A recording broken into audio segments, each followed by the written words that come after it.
pagpunta namin sa South Africa, hindi talaga kasama yung aming shark cage dive. Pero last minute, sabi ko, nandito na tayo. Bilang top predator, sila ang kumukontrol ng dami ng ibang laman dagat. Tulad ng mga African seals,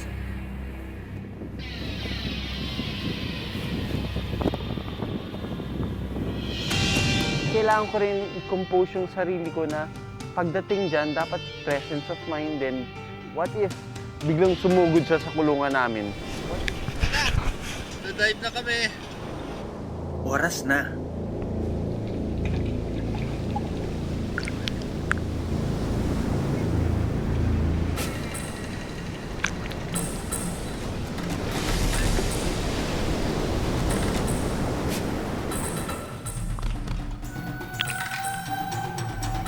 Pag sinabi ng spotter sa taas, go down, to the left.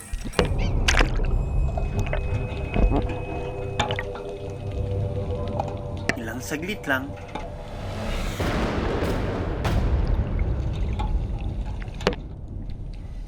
Kung makikita mo yung shark, parang ang labo-labo, tas biglang ayan na, lililinaw na makita mo na tulis yung nguso niya.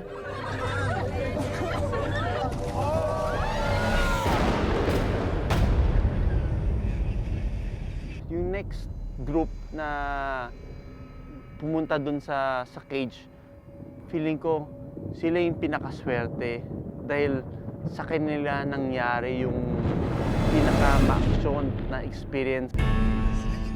habang tahimik kaming naghihintay sa paglapit ng pating,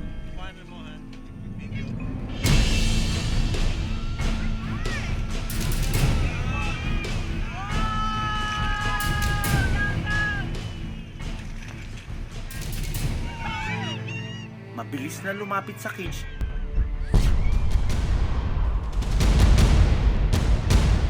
That was the most spectacular that lasted for so many seconds.